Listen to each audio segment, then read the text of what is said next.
Do you feel confused about your product mix? Not sure which direction to go? Digital, print on demand, handmade, supplies? Do you wish you could quit your job and go full-time on Etsy? Today, I'm going to tell you all about a student of mine. She was working full-time for a big car company. Let's just say it rhymes with Lefsa. And she wanted to be fully self-employed and do Etsy full-time. And after joining my program and coaching in multi-six-figure Etsy blueprint, she was able to quit her job within just a few months. She implemented the strategies to a T, and she was able to gain over 1,000 orders in a very short period of time. And for everyone who thinks that Etsy is too saturated, yes, this was all in 2023. And this student's shop is now becoming what I'm calling the anthropology of Etsy. And I'm going to share more about how this is actually a realistic path that you can go on yourself. And I'm going to talk about exactly what we did to her shop to get it to this level. Welcome back to my channel. My name is Dylan Jarris, and I'm an Etsy shop owner of about 7 years. I've sold over $1.5 million in revenue on the platform, over $1 million in profit, and my entire background is corporate e-commerce, where I worked for big companies like Zappos and Zulily on the corporate buying and product development side. And now I teach Etsy sellers just like you, well over 700 of them, how to scale their businesses to that multi-six-figure level. So if you like to hear about real e-commerce strategy applied to Etsy, please subscribe to the channel because that is what I strive to do here. I didn't make this channel because I had, a good year on Etsy and now I'm trying to teach you how I did that. I'm actually showing you how to incorporate real e-commerce strategy into your Etsy shop to make it a real business. So please subscribe to the channel if you like that type of content. I put out new videos every week. All right, so about this student. Now, who would not want to become the anthropology of Etsy? Now, if you're not familiar with Anthropologie, definitely go look them up. This store has a very strong brand and they target really premium customers. They have what you might call a cult-like following, and they are able to incorporate a huge variety of items into their stores, from kitchen utensils to wedding dresses. And because their brand is so cohesive, they're able to fit that all into one single store. So my student that I'm talking about today, she is becoming what I'm calling the anthropology of Etsy. And I'm not going to share her name or her shop because I want to protect her success. And when you share a successful shop and you talk about how they became successful, then there's going to be copycats. And so for her sake, for protecting all of my students, I do protect their shop names. Now that is unless they give me permission to share it. But I want to talk to you today about the transformation, because where she started is probably where a lot of you guys are right now. And a lot of you guys might be thinking, is that even possible for me? Like, good for her, but could that actually happen for me? Yes, it can. And I'm going to talk about the process that she went through to get there. So let's talk about this student. She is married. She was working full-time when she started the program. She was doing Etsy on the side. Her shop was filled with primarily digital products and print on demand. Things were going very slow for her and the shop wasn't quite optimized. So she reached out to me in December of 2022 for help. As you can see here, she shared that it was her goal to be able to quit and to dedicate her full-time attention to Etsy. She wanted to earn six-figure profit on Etsy as well. And as you can see, she mentioned that long-term, she really wants to build a brand, which is why Etsy absolutely is the perfect platform for her. Unlike maybe Amazon or eBay or something, Etsy really is about building a brand. When she started, she was targeting kind of positivity, mental health, supporting women, that type of thing in her shop. When she reached out to me, she also shared that she was very determined to do this full time and that she did not want to just try to reinvent the wheel. So in our initial call, when we looked at her shop, I saw a lot of low-hanging fruit. And these are things that I knew in module 3 of my program, which is where we fix everything, that we could fix for her right away. And then I knew that module 2 of the program, which is where we focus on who we're selling to and what we're targeting, I knew that that would really, really help fine-tune who her customer is. Because positivity, mental health, and supporting women, that's not quite a specific enough customer. That doesn't guarantee that it's a profitable customer segment. Those things are more of a maybe product-centric approach that give you a framework for what you're selling. And there can be a lot of people who are interested in positivity and mental health and supporting women who aren't maybe profitable customers, which means maybe they're not very financially resilient and maybe they don't have consistent spending habits. We're very focused on selling to people who have consistent spending habits. It makes all the difference in the world to the consistency of your results. I knew that we could help her fine-tune her customer a lot more as well. So she actually started with a course by itself without any coaching, and she used that to get a couple hundred orders. And then once her revenue was up, about 6 weeks in, she added on the coaching part. And once she was in the coaching coaching part that really paid for itself. Just 2 weeks in to doing coaching, she shared that she had more sales in the first 8 weeks after joining my program than the sales she had in the previous 4 months combined. And that's just 2 weeks into coaching. And what is the power of coaching? Having a mentor, having a coach, really that comes down to accelerating things. So she shared that she got another 400 sales within just 5 weeks of joining the coaching part of this program. And she shared her shop stats and everything here too.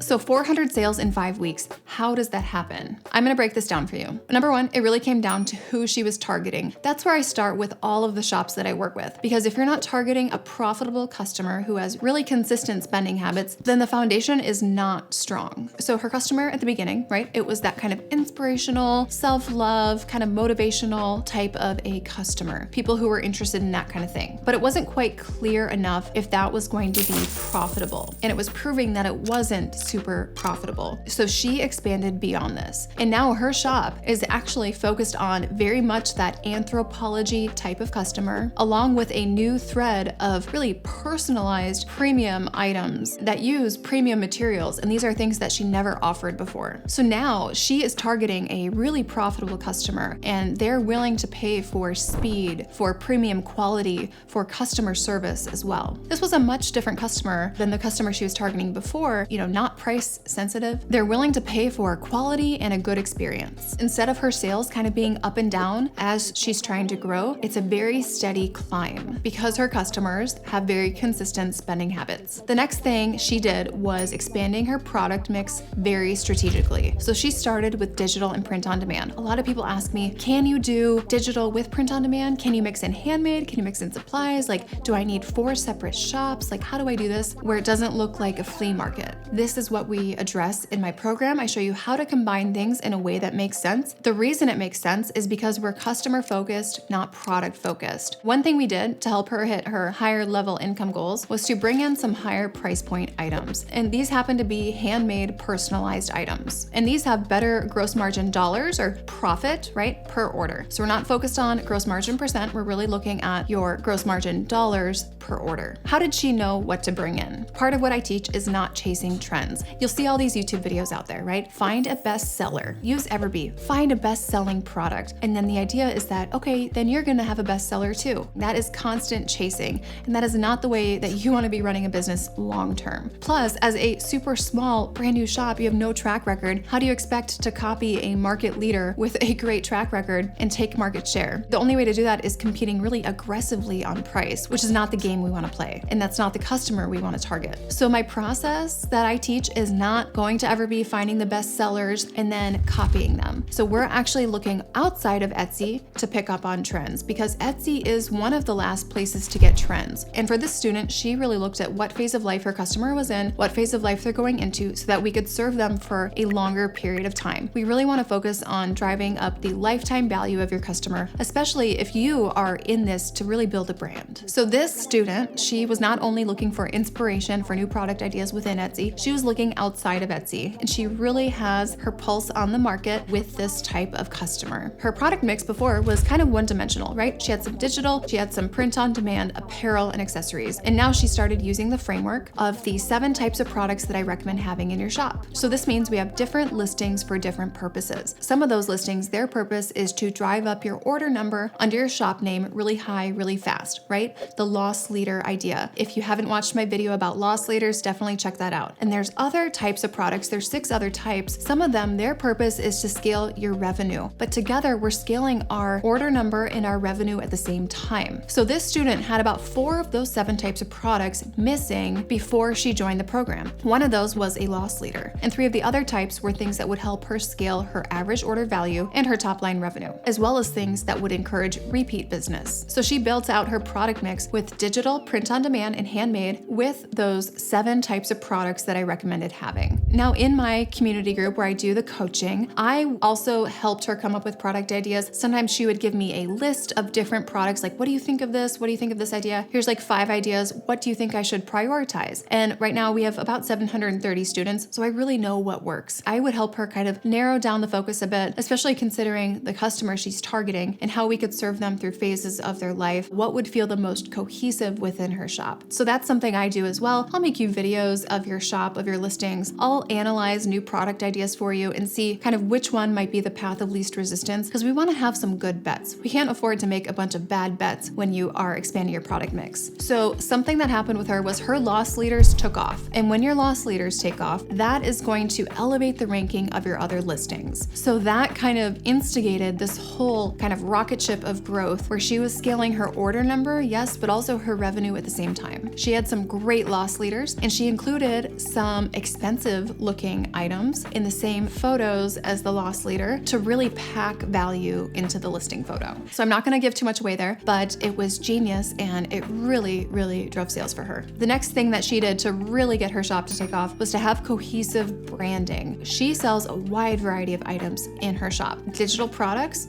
that are for maybe a more B2B customer, alongside physical products that are maybe gifts, alongside home decor items, alongside print-on-demand apparel, alongside handmade accessories. And she uses very cohesive branding techniques to make it all look good in the same shop. So she is offering a wide variety of items to a couple different types of customers. So the aesthetic is the consistent part, although she's targeting different customers, all who appreciate the same aesthetic. But they're purchasing from her with very different purposes in mind. The next thing she did really well was site merchandising. She implemented that site merchandising lesson so well. Now, site merchandising is all about increasing multi-item orders and getting people to stay in your shop for a long time. So the way she implemented the site merchandising techniques, it was spot on, and it was consistent through her shop and through all of the listings. If you need help with site merchandising, that is something that I teach you, so don't worry, you don't have to figure that out on your own. So I do teach you this very clearly, step by step in my program. So the next thing that this student does very, very well is that she is constantly testing things while she's launching things. So she is publishing listings as they're ready. She's not doing a big launch, like 20 listings at a time. She puts them up as they're ready. So it's a consistent flow of newness into her shop. She's testing different pricing strategies. She's testing different photos. A lot of people on YouTube will tell you to have everything looking the same in your shop. Use the same mock-up for all of your listings. Use the same photo setup for every listing, just the product itself is different. Well, if you do that, you're missing a huge opportunity to test what might work better than something else. This is your opportunity to get customer feedback data and then use the data to make better decisions. And she's actually found that some of her highest converting listings are using main listing photos that she wasn't previously using in her shop. So she is constantly testing. She didn't just find one way to take a photo or one mock-up to use, and she's not just using the same one over and over again. She's constantly testing them against each other to see what receives the best response and to see that ratio of views to visits. The next thing she does really well is her pricing strategy. So it is on point. I give you different pricing strategies for different stages of your business. The pricing strategies that you need in your listing's first, month is different than the pricing strategy you'd need when it's a market leader listing. So this student has now,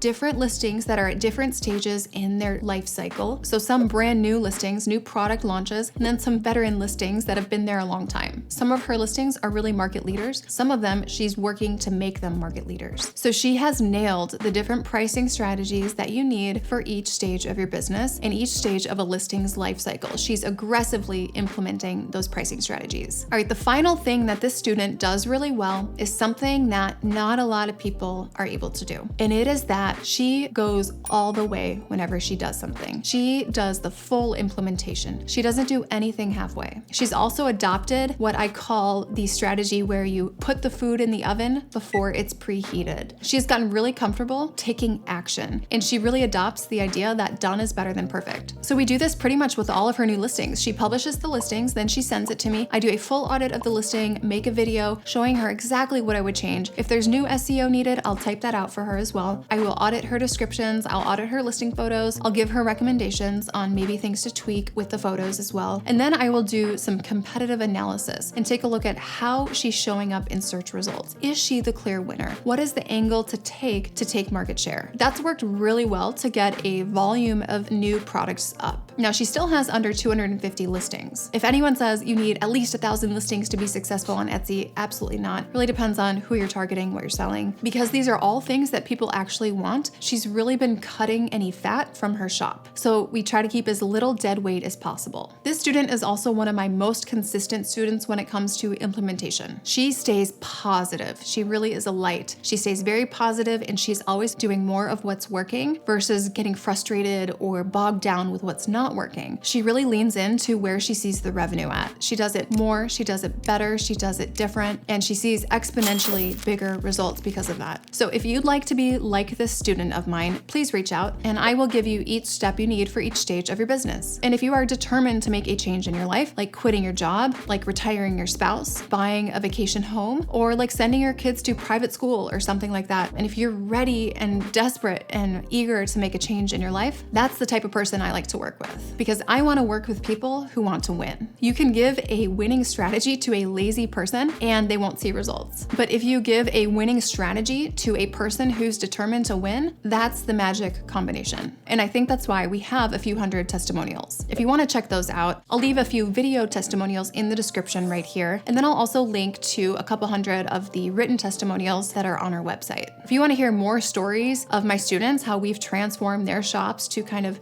crickets or really slow selling to something that is big and that is cohesive and that is growing rapidly and attracting the right customers, definitely let me know. Leave a comment if you want to hear more student stories. I'd be happy to share more of those. And if you have questions on, okay, is this program even something that would be a good fit for you? Feel free to schedule a free strategy call with the link below in the description. It's a free call, and on that call, we just share with you the back end of the program. We kind of show you all the lessons and how the coaching works, and we'll show you just the ins and outs of what it looks like so you can see for yourself if it'd be the right thing for you. If you like the video, please subscribe, and I'll see you in the next one.